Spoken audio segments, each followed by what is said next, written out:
యేసుక్రీస్తు వారు ఈ భూమి మీదకి వచ్చారు. ఆయన ఈ భూమి మీదకి రావటం జరిగింది.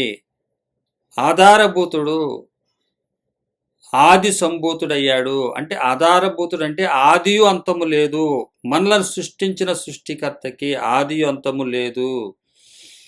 ఇది పదే పదే మీకు తెలియజేయటం గల కారణం ఏంటంటే, మనలను సృష్టించిన వానికి ఆదియు అంతము లేదు.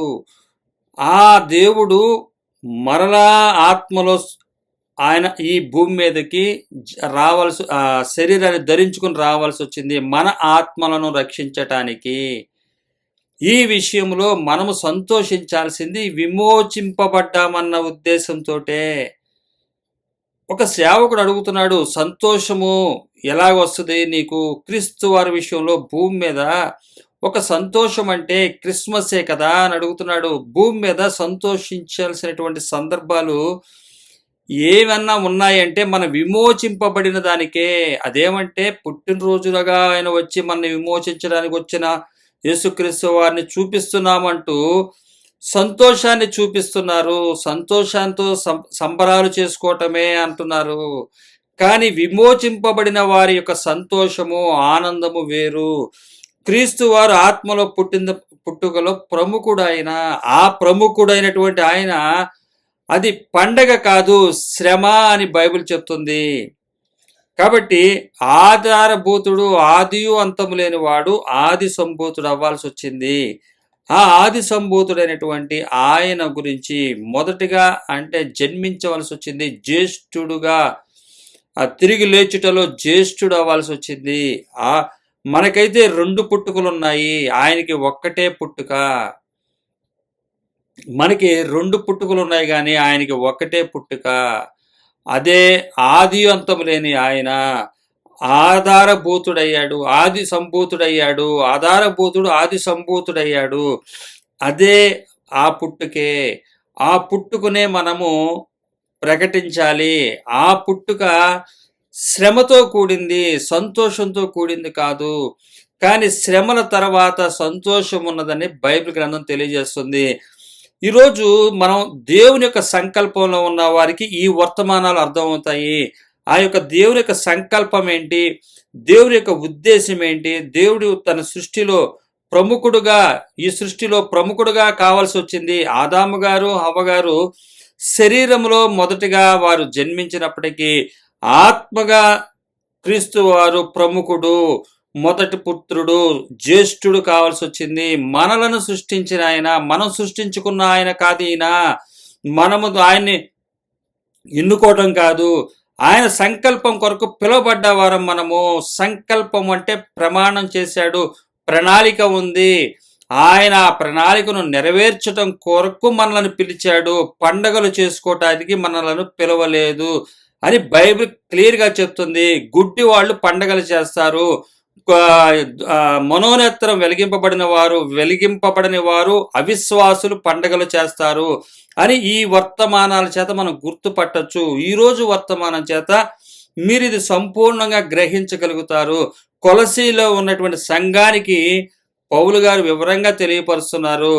మన దేవుడు ఆదియు అంతం లేనివాడు. మీరు ఎంతో చక్కగా మంచిగా భక్తి జీవితం చేస్తున్నారు. మీలో ఉన్నటువంటి గొప్ప లక్షణాలు ఏంటంటే నిరీక్షిస్తున్నారు, అలాగే పరిశుద్ధులకు సహాయం చేస్తున్నారు, ప్రేమ చూపిస్తున్నారు, విశ్వాసం ఎదుగుతున్నారు. ఈ విధమైనటువంటి మంచి లక్షణాలు మీలో ఉన్నాయి. అంటే ఇవి మిమ్మల్ని పిలిచిన తండ్రి అయినటువంటి దేవుని లక్షణాలు మీలో ఉన్నాయి. అయితే ఆధారభూతుడు ఆది సంభూతుడు అవ్వాల్సి వచ్చింది కాబట్టి, ఆయన మన కొరకు తిరిగి జన్మించాడు కాబట్టి ఆ ఆత్మలో మరలా మనం నడవాలి. ఆదాము అవ్వ గారు నడిచినట్టుగా ఈరోజు మనం శరీర రీతిగా నడవకూడదు. వారు శరీరంలో మొదటగా జన్మించారు, శరీరంగా చేయబడ్డాడు ఆదాము గారు. వారు చేసినటువంటి క్రియలు మనం చేయకూడదు. ఇక్కడి నుంచి క్రీస్తు వారిని మనం వెంబడించే వారము. ఆధారభూతుడు ఆది సంభూతుడు అయ్యాడని చెప్పి నొక్కి వక్కాడిస్తూ పోరాడుతున్నాడంట. ఎంతో వేదన చెందుతున్నాడు. మీకోసం ఎంత పోరాడుతున్నాను అంటున్నాడు ఆయన. అందరి కోసం, ఆ యొక్క కొలసిలో ఉన్న సంఘానికి, లవోదికీయ సంఘానికి, ఆ పక్కన ఉన్న ప్రజలకి, మనకి, అందరికి, చుట్టుపక్కల ఉన్న వారందరికి ఇందులో రాస్తాడు ఆయన గ్రీటింగ్స్ తెలియజేస్తూ చివరిలో కూడా వీళ్ళందరి కోసం పోరాడుతున్నాడట. ఎందుకంటే పండగలు చెయ్యమాకండ్రా, మనము ఇప్పుడు తిరిగి జన్మించాము, ఈ సృష్టిలో, క్రొత్త సృష్టిలో పండగలు ఉండవురా అని చెబుతున్నా కూడా వినిపించుకోవట్లేదు అని కొంతమంది ఉన్న వారిని గురించి బలపరచడం కోసం ఈ వర్తమానాన్ని కూడా తెలియపరుస్తున్నట్టుగా మనం ఇక్కడ గమనించగలము. ఈ విషయాన్ని గురించి పోరాడుతున్నాను. కొలసిలో ఉన్న సంఘం అయితే, లవోదికీయలో ఉన్న సంఘం అయితే, ఎపఫ్రా ద్వారా ఎదుగుతున్న సంఘం మంచి సాక్ష్యాన్ని ఇస్తున్నాడు ఎపఫ్రా గురించి. చక్కని క్రమంలో నువ్వు ఈ సంఘాన్ని పెంచుతున్నావు, ఇదే సంఘము ఇదే విధంగా అన్ని సంఘాలు ఉండాలన్న ఉద్దేశంతో పౌలు గారు రాస్తున్నారు. ఈ విషయంలో పోరాడుతున్నాడు. పండగ చేసుకోమాకండి, మీరు తప్పిపోతున్నారు, ఏమవుతుందిలే, యేసుక్రీస్తు వారి కోసమే కదా పుట్టాడని చెప్పి ఏదో సాక్ష్యం చెప్తున్నాం కదా, అనేకులు వస్తే సువార్త చెప్తున్నాం కదా అని చెప్పి మీరు భ్రమపడుతున్నారు. క్రమాన్ని తప్పి వెళితే మీరు ప్రకటించేది సువార్త అవ్వదు, దుర్వార్త అవుతుంది. మీరు మిగతా రోజుల్లో ప్రకటించుకోండి. ఒక రోజుని ఏర్పాటు చేసి ప్రపంచవ్యాప్తంగా ఇది క్రీస్తు పుట్టుక అని మీరు తెలియజేస్తున్నప్పుడు దాన్ని మీరు ఏం చేస్తున్నారంటే సంకల్పంలో నుంచి తొలగిపోతున్నారు. ఇక్కడ రాయబడుతుంది, ఆయనకు ఒక సంకల్పం ఉంది, ఆ సంకల్పం ప్రకారం పిలువబడ్డ వారే వీటిని గ్రహించగలరు. మిగతా వారందరూ కూడా అవిశ్వాసులు, వారిని మనం పట్టించుకోవాల్సిన అవసరం లేదని బైబిలే, యేసుక్రీస్తు వారు శిష్యులు, అలాగే పౌలు గారు అంతా కూడా వివరంగా రాయబడింది. కాబట్టి మీరు ఈరోజు సంకల్పంలో ఉన్నవారైతే పండుగలు చేయరు అన్నది ఖచ్చితంగా మీరు అర్థం చేసుకోగలరు ఈ సందేశం ద్వారా. ఈ రాయబడుతున్నటువంటి మాటల ద్వారా మనకి అందబడుతున్నటువంటి వర్తమానం ప్రకారం మనము విశ్వాసం కలిగి జీవించగలుగుతాము. కాబట్టి దయచేసి ఈ విషయాల్ని మీరందరూ కూడా శ్రద్ధగా ఆలకించండి. మీకు ఏదైనా సందేహం ఉన్నప్పుడు అడగడంలో తప్పులేదు. వివరంగా దీన్ని తెలుసుకుని మనము సంకల్పంలో ఉన్నవారే దీన్ని తెలుసుకోవాలని కోరుకుంటారు. వ్యతిరేకించేవారు, అవిశ్వాసంతో జీవించేవారు, వారికి ఉన్నటువంటి స్ట్రాటజీస్ ప్రకారం వాళ్ళు వెళ్తారు. ఈరోజు వర్తమానం పూర్తిగా విన్న తర్వాత దీని నుంచి మీరు నిర్ణయించుకోండి. మనము 2 సార్లు పుట్టాము, ఆయన మాత్రము ఒక్కసారే పుట్టాడు, అది కూడా ఆత్మ సృష్టిగా. క్రీస్తు వారు ప్రముఖుడు. ఆదాము గారి తర్వాత మిగతా వారందరూ వచ్చారు, మనం కూడా వచ్చాము. కానీ ఇప్పుడు మనం ఏం చేస్తున్నామంటే, మనమైనా యూదులమైనా ఎవరమైనా అయినా సరే క్రీస్తు వారు యందు విశ్వాసం ఉంచి ఆయనలో మనం జన్మించాలి. అది ఎలాగన్నది ఇక్కడ రాయబడుతుంది. 1వ అధ్యాయము 15వ వచనం నుంచి 18 వరకు ఉన్నటువంటి వచనాల్లో కొలసీలు రాసిన పత్రిక మనం చూసినట్లయితే, ఆయన అదృశ్య దేవుని స్వరూపి అయి సర్వ సృష్టికి ఆది సంభూతుడై ఉన్నాడు. ఆయన అదృశ్య దేవుని స్వరూపి అయి సర్వ సృష్టికి కూడా ఏమై ఉన్నాడంటే ఆది సంభూతుడై ఉన్నాడు. ఆది సంభూతుడు అంటే ఆయన ఎవరంటే సృష్టిలో, ఆత్మ సృష్టిలో ప్రముఖుడై ఉన్నాడు. ఇప్పుడు ప్రజెంట్ ఇది రాస్తున్నప్పుడు, కొలసీలోకి రాస్తున్నప్పుడు 60 సంవత్సరం, క్రీస్తు వారి తదనంతరం 60 సంవత్సరంలో రాయబడుతుంది పత్రిక. అప్పటికి యేసుక్రీస్తు వారు జనన మరణ పునరుద్ధానాలు, శిలువ మరణ పునరుద్ధానాలు అన్ని జరిగిపోయినాయి. అంటే రావటం, జననం అన్నావు కదా, పుట్టినరోజు చేసేస్తాం అనమాకండి.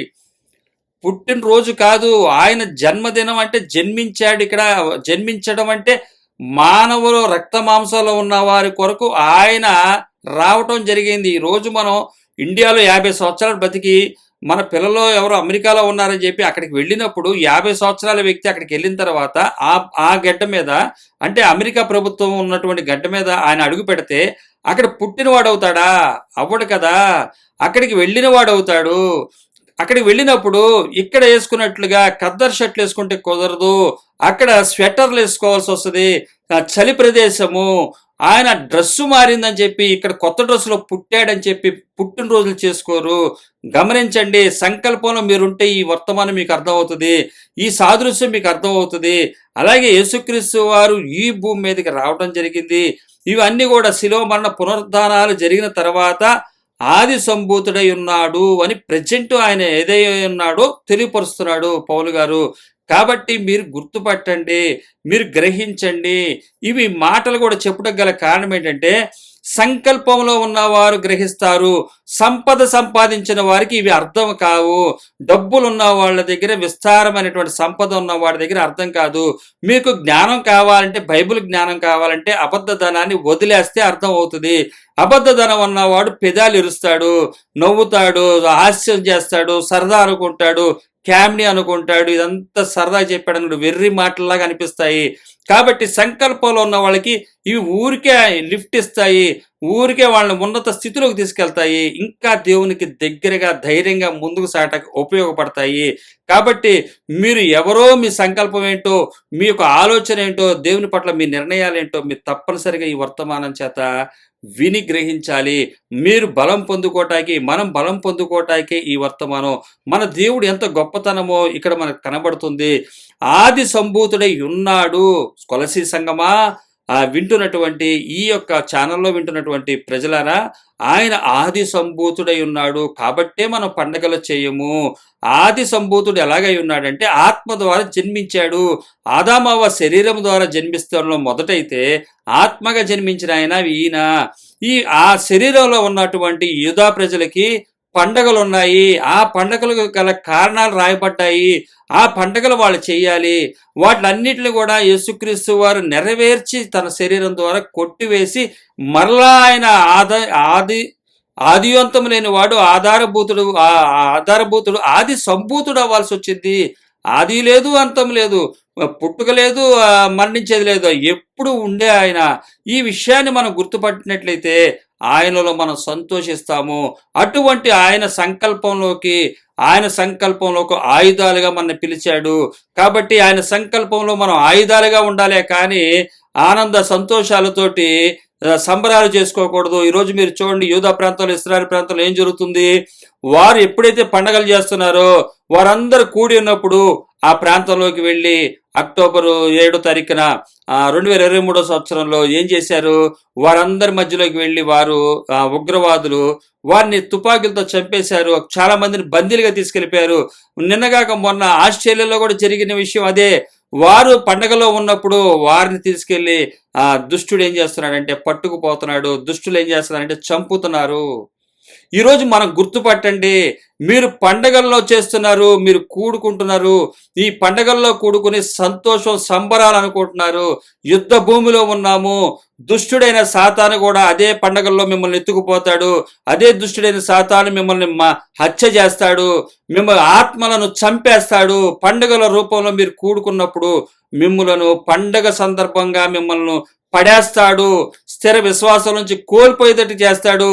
పండగ పేరుతో మీరు కూడుకుంటున్నారే గాని పండగలో మిమ్మల్ని దారుణంగా హింసిస్తాడు, బందీలుగా పట్టుకుపోతాడు. అందులో నుంచి ఇంకా మీరు తేలుకోలేరు. ఎందువల్లంటే ఇదే పండగకి మీరు పిలుస్తారు, అదే పండగకి మీరు పిలిచిన వారు కూడా మిమ్మల్ని పిలుస్తారు. ఒకరికొకరు ఇచ్చిపుచ్చుకుంటారు. ఈ విధమైనటువంటి నడక మనం పాత నిబంధన గ్రంథంలో చూడగలము. రాజులు కూడా వాళ్ళ కుటుంబాల్లో చేసుకున్న వారు ఉన్నారు. అలాగే మోయాబీలతోటి స్త్రీలతోటి వివాహాలు చేసుకున్నటువంటి ఇశ్రాయేల్ ప్రజలు ఉన్నారు. ఇవన్నీ కూడా జరుగుతున్నవి వీటిలోనే, ఈ పండగ సందర్భాల్లోనే. ఇక్కడే అపవాది ఈడ్చుకుపోయే సమయాన్ని చూస్తాడు. ఉగ్రవాదులు దానికి సాదృశ్యంగా మనకి ఈరోజు కనబడుతుంది. ఉగ్రవాదులు చేస్తుంది అదే. యూదా ప్రజలు పండగలు చేస్తున్నారు నేటికి కూడా. వారిని ఈ రోజుకి పండగలు చేయకుండా ఉన్నట్లయితే వారిని అంతమందిని పట్టుకెళ్ళటం కానీ అంతమందిని చంపటం కానీ జరిగి ఉండేది కాదు. మీరు గమనించినట్లయితే దేవుని వాక్యానికి అవిధేయత చూపించినటువంటి వారికి ఫిజికల్గా శరీరంలో ఏం జరుగుతుందో దేవుడు ఇప్పుడు మనకు చూపిస్తున్నాడు. కాబట్టి ఈరోజు క్రైస్తవులైనటువంటి మనము పండుగల్లో కూడుకుని రేపు క్రిస్మస్ పండుగల్లో అనేకమైనటువంటి విషయాలు ఏమైనా జరిగినట్లయితే ఇశ్రాయేల్ ప్రజలు ఏం చెప్తారంటే వారు మాలాంటి వారే అనుకుంటారు. కానీ ఇశ్రాయేల్ ప్రజలకి పాఠం నేర్పడానికి అన్యజనులను ఏర్పాటు చేసుకున్నాడు దేవుడు. కాబట్టి ఆ అన్యజనులైనటువంటి మనము పండగలు చేయకూడదు. ఈరోజు యేసుక్రీస్తు పుట్టినరోజు పండుగ చేసినప్పుడు వారికి పాఠం చెప్పట్లేదు. మనం యూదా ప్రజలకి పాఠం నేర్పట్లేదు. మీరు కూడా పండగ చేస్తున్నారు కదా, మేము పండగలు కొనసాగిస్తున్నాము, మేము యేసుక్రీస్తు వారిని విశ్వసించట్లేదు, మీరు విశ్వసిస్తున్నారు, మీరు పండగ చేస్తున్నారు, మేము పండగలు చేస్తున్నామని. కానీ దేవుని సంకల్పంలో ఉన్న వారు ఎవరు కూడా పండగలు చెయ్యరు అనేది బైబిల్ సారాంశము చక్కగా మనకు కనబడుతుంది. ఆధారభూతుడు ఆది సంభూతుడు అవ్వాల్సి వచ్చింది. మొదటిగా ఆయన తిరిగి జన్మించాల్సి వచ్చింది. అటువంటి ఆయన మనకి తెలియపరుస్తున్నాడు.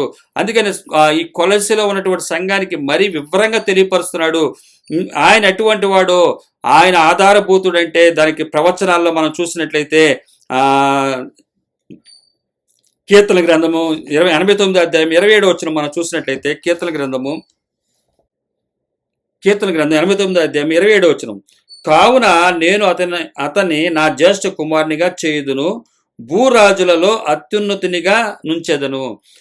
ఇది సృష్టికర్త అయినటువంటి దేవుడు యేసుక్రీస్తు వారిని గురించి రాస్తున్నటువంటి మాట. యేసుక్రీస్తు వారు జన్మించక ముందు 1000 సంవత్సరాలకు ముందు రాయబడుతున్నటువంటి సుమారుగా కీర్తన గ్రంథంలో 89వ కీర్తన 27వ వచనంలో, కావున నేను అతన్ని నా జ్యేష్ఠ కుమారునిగా చేయుదును, భూరాజులలో అత్యున్నతునిగా నుంచెదను.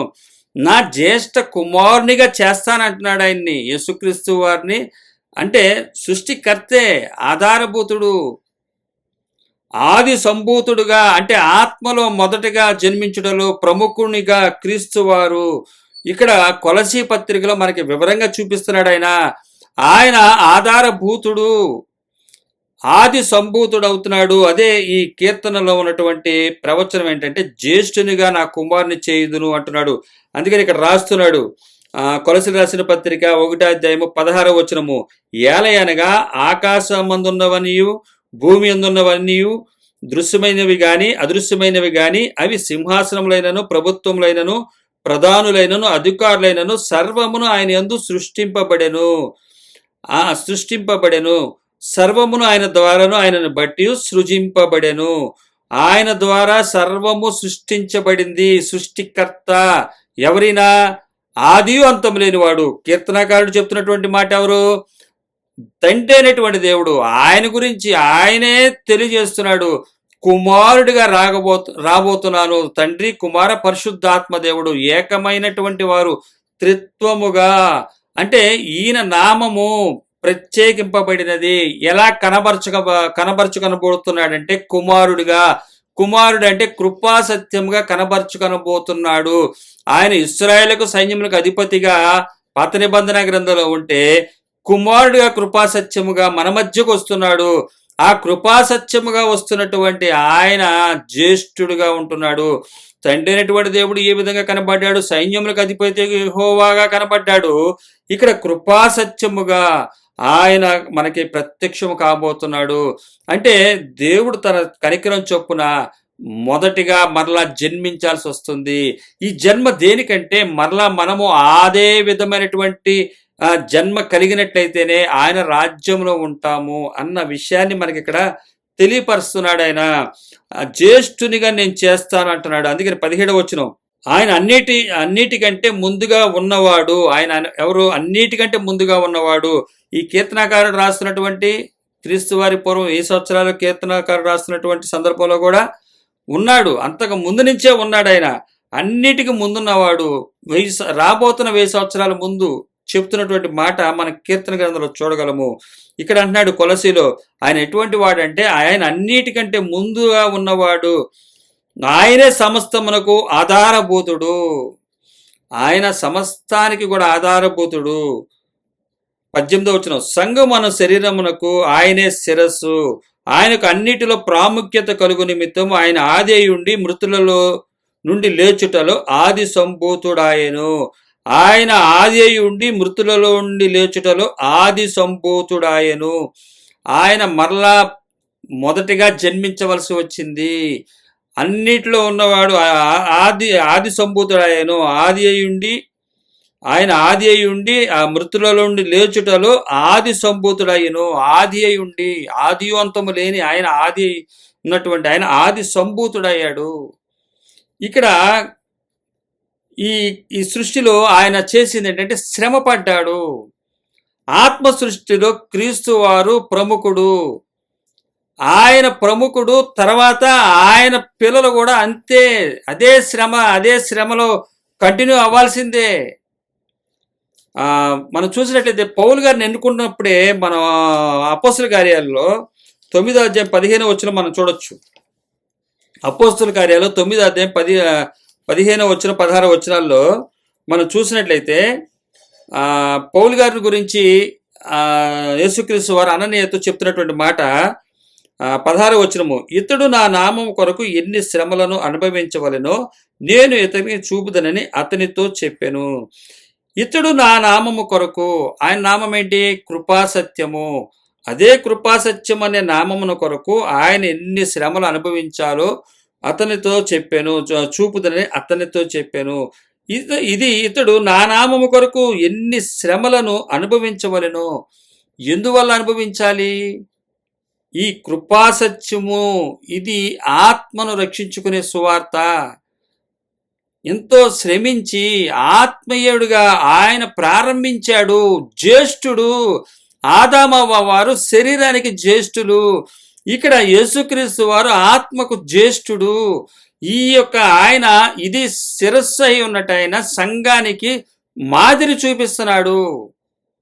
ఈ మాదిరిలో పండగలు ఉండవు. ఇంతకన్నా మీకు క్లారిటీ ఇంకా చెప్పాలంటే చాలా కష్టంతో కూడింది. ఎందుకంటే ఇంత చక్కగా వివరిస్తున్నాడు. ఆత్మగా జన్మించిన వాడికి పండగలు ఉండవు, శరీర పండగలు ఉండవు. శరీరానికి వాడు సిలువ వేశాడు. ఆత్మను రక్షించుకోవటానికి శ్రమలు పడాలి. ఇప్పుడు నా నామము నిమిత్తం ఎన్ని శ్రమలను అనుభవించవలను నేను అతనికి చూపుదును. ఆయన చూపిస్తానంటున్నాడు. ఈయనకి నా నామం కొరకు ఎన్ని శ్రమలు అనుభవించాలో చూపిస్తానంటున్నాడు. ఆయన ఆధారభూతుడు, ఆది సంభూతుడు అవ్వాల్సి వచ్చింది. ఆధారభూతుడు, ఆది సంభూతుడైనటువంటి ఆయన గురించి చెప్తున్నటువంటి మాటలు ఇవి. ఇక్కడ కొలసీ సంఘానికి ఇంకా ఆయన తెలియపరుస్తున్నాడు. ఆది ఉండి మృతులలో లేచుటలో ఆది సంభూతుడయ్యాడు. ఆయన గురించినటువంటి ప్రవచనం మనం చూసాము. 89 అధ్యాయం 27వ వచనంలో కీర్తన గ్రంథంలో రాయబడుతుంది. కావున నేను అతని జ్యేష్ఠ కుమారునిగా చేయుదును, భూరాజులలో అత్యున్నతునిగా నేను చేయుదును. చేశాడా? చేశాడు. అదే అంటున్నాడు కదా ఇక్కడ. ఆది సంభూతుడై ఉన్నాడు అంటే మరలా జన్మించాడు. ఇక్కడ ఏదైతే కీర్తనకారుడి దగ్గర నుంచి చెప్తున్నటువంటి మాట ఉందో అది ఆయన చేశాడు. అది ఎప్పుడు? క్రీస్తు వారి శకంలో 60 సంవత్సరంలో రాయబడుతున్న మాట ఇది. అంటే 30 సంవత్సరం ముందే జరిగింది. ఆయన ఏదైతే కీర్తన గ్రంథంలో క్రీస్తు వారికి ముందు 1000 సంవత్సరం ముందు సుమారుగా రాయబడిందో అది జరిగింది. కాబట్టి మనము గుర్తుపట్టుకోవాల్సింది ఏంటంటే అద్వితీయ కుమారుడుగా ఒక్కడే కుమారుడుగా జన్మించడం మనం చూడగలము. యోహాను సువార్త 1వ అధ్యాయము, యోహాను సువార్త 1:1 మనకు చెప్పబడుతుంది. ఆది యందు వాక్యము ఉండెను, వాక్యము దేవుని యొద్ద ఉండెను, వాక్యము దేవుడై ఉండెను. ఆది యందు ఏమైంది? వాక్యం ఉంది. వాక్యము దేవుని యొద్ద ఉండెను, వాక్యము దేవుడై ఉండెను. వాక్యము మన దేవుడు, వర్డ్ ఆఫ్ గాడ్. ఆ దేవుడు 14వ వచనము, ఆ వాక్యము శరీరధారి కృపా సత్య సంపూర్ణుడిగా మన మధ్య నివసించెను. తండ్రి వలన కలిగిన అద్వితీయ కుమారుని మహిమ వలె మనము ఆయన మహిమను కనుగొంటిమి. ఆ కుమారుడు జనితై కుమారుడు, ద్వితీయుడు లేడు, అద్వితీయుడు, అద్వితీయ కుమారుడు, ఏకైక సంతానము. ఆయన అద్వితీయుడు, మహిమ వలె ఆయన మహిమ మనము కనుగొంటిమి. ఇది మనము కనుగొన్నాము. ఒక్కడే, ద్వితీయుడు కాదు, ఒక్కగాన ఒక కుమారుడు. ఆయన శిలువ మరణ పునరుద్ధానాల్ని ఆయన జయించాడు. ఆ జయించినటువంటి ఆయన మొదటిగా ఆత్మలో జన్మించాడు. మనం ఆత్మీయులంగా ఉండాలి. ఆత్మల రక్షణ అని చెప్పి ప్రచారాలు చేస్తూ ఉంటారు. సంపదను కూడబెట్టుకుంటూ ఉంటారు. గుర్తుపట్టండి, ఆత్మల రక్షణ అంటే సంపాదన ఉండదు. ఆత్మల రక్షణ అంటే సంపాదించడం కాదు, జనాన్ని సంపాదించడం కాదు, డబ్బును సంపాదించడం కాదు, డబ్బుని వదలటము. ఆత్మను రక్షించాలంటే డబ్బులు వదలాలని చెప్తుంది దేవుని వాక్యము. ఆత్మ విషయమై దీనులైన వారు, ఆత్మ కొరకు అన్ని వదులుకున్నవారు ధన్యులు, పరలోక రాజ్యం వారిదంటుంది. నేడు ఆత్మల రక్షణ అని చెప్పి ఒక వేషధారణ మాటలు చెప్పి వారు ఏం చేస్తున్నారంటే లోకంలో సంపదను కూడబెట్టుకుంటున్నారు. ఇది మాకు కూడా కాదు, పరిచర్య కోసమే, సంఘాలు కట్టడం కోసమే, మందిరాలు కట్టడం కోసమే అని. కానీ ఇక్కడ కొలసీలో ఉన్నటువంటి సంఘం మనం చూసినట్లయితే కొలసీలో రాస్తున్న 4వ అధ్యాయం 13వ వచనం, ఎంటనున్న సంఘం కనబడద్దు మనకి. ఇక్కడ 15వ వచనంలో చూసినట్లయితే లవోదికయలో ఉన్న సహోదరులకును నుంపాకును వారి ఇంట ఉన్న సంఘమునకును వందనములు చెప్పుడి. ఇంటనున్న సంఘం కోసం, తర్వాత సువార్త కోసం డబ్బులు అవసరం లేదు. సువార్త చెప్పడం అంటేనే డబ్బులు వదలటము. తన శిష్యులను పంపించినప్పుడు కూడా యేసుక్రీస్తు అదే చెప్పాడు, మీరు ఏమి పెట్టుకెళ్ళమాకండి, మీరు ఇలా వెళ్ళండి అని చెప్పాడు. ఆయన పంపించాడు వాళ్ళని. మీరు నా శిష్యులుగా నా సాక్ష్యాన్ని మీరు చూపించండి. ఇంకా ఏదైతే సరి చేసుకోవాల్సిన విషయాలు ఉన్నాయో సరి చేసుకుంటారు. అలాగా మీరు వెళ్ళి ఈ సువార్తను చెప్పండి, దాన్ని విశ్వసించిన వారు ఉంటారు, అటువంటి వారు నా సంకల్పంలో ఉన్నవారని అర్థము అని చెప్తున్నాడు ఆయన. అద్వితీయ కుమారునిగా ఒక్కడిగా వచ్చాడు ఆయన. ఆయన శరీరధారి కృపాసత్య సంపూర్ణుడుగా మన మధ్య నివసించెను. కృపాసత్య సంపూర్ణుడుగా మన మధ్య నివసించెను. ఆయన మన మధ్య ఎలా నివసించాడు? ఈరోజు కృప అంటే బిల్డింగులు ఉంటే, పొలాలు ఉంటే, ఆస్తులు ఉంటే, పెద్ద మందిరం ఉంటే కృప అంటున్నాడు.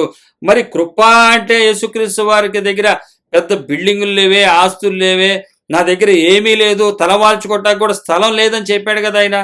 అదే కృప. సత్యము ఏమీ లేదు ఆయన దగ్గర.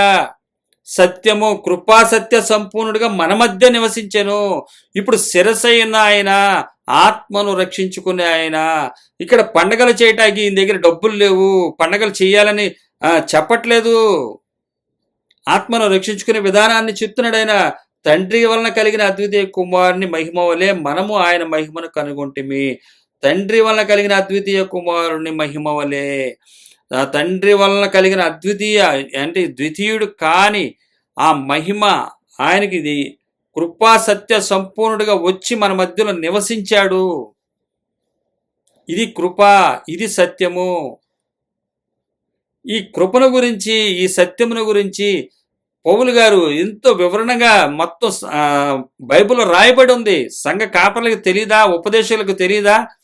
సువార్త సేవకులకు తెలియదా అంటే చెప్పలేని వారు చేస్తున్నటువంటిది ఏంటంటే, వారు గుర్తుపట్టింది అబద్ధధనాన్ని, అవిశ్వాసుల్ని, ఈ లోక దేవత వారికి గుడ్డితనం కలిగించిందని ఇక్కడే రాయబడుతుంది.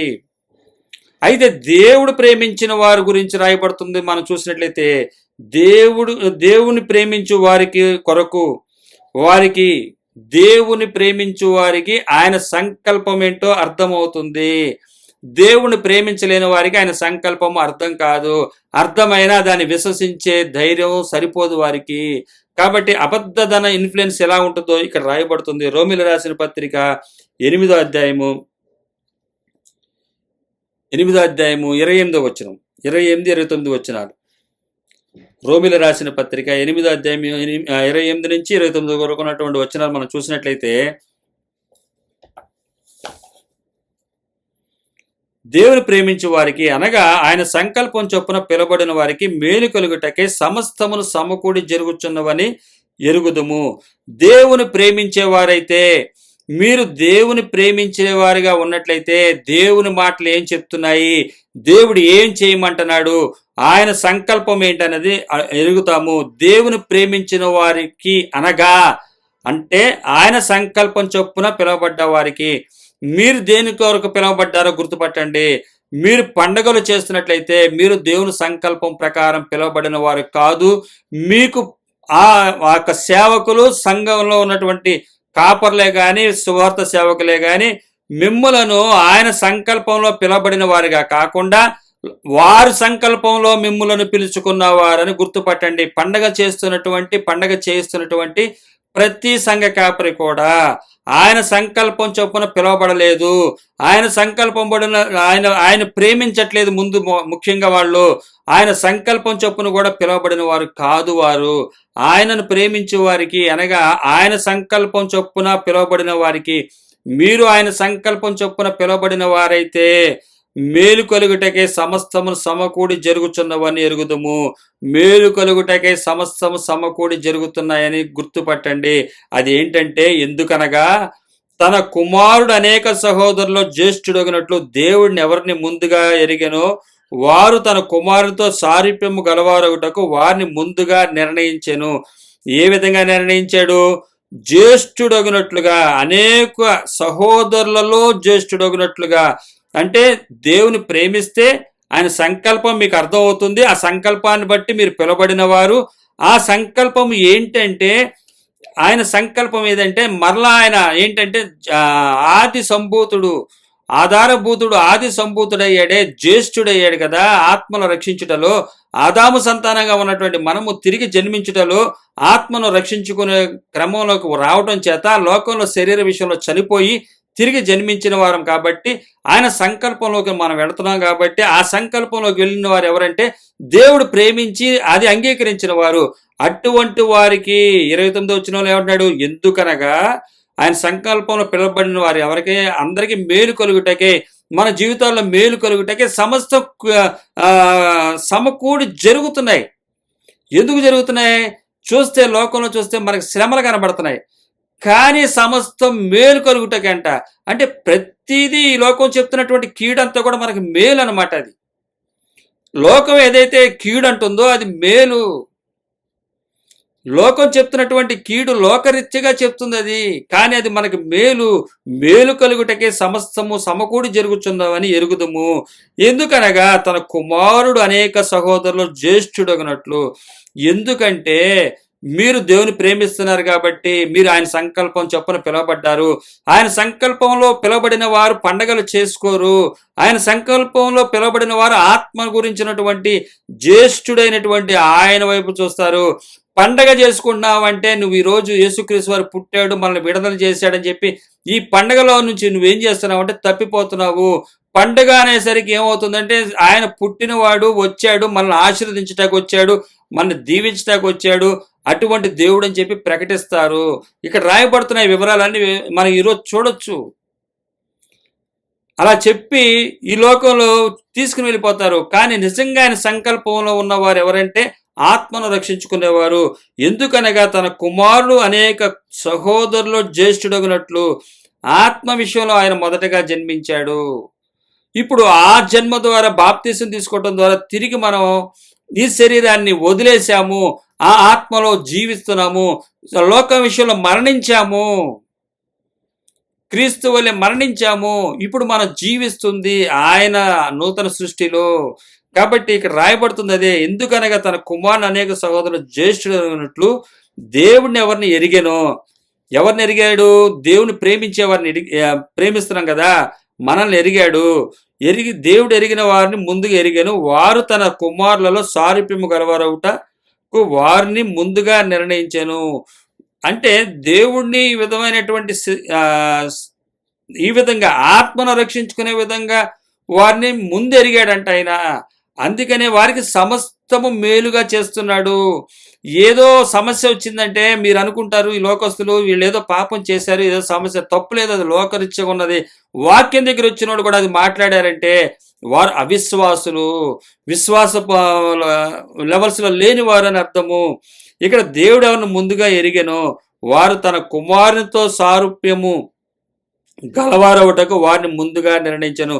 సారూప్యము సేమ్, ఇంకా అందులో ఏ తేడా ఉండదు. ఇక్కడ కృపాసత్య సంపూర్ణుడు ఏదైతే ఉందో అదే సేముగా ఉంటుంది.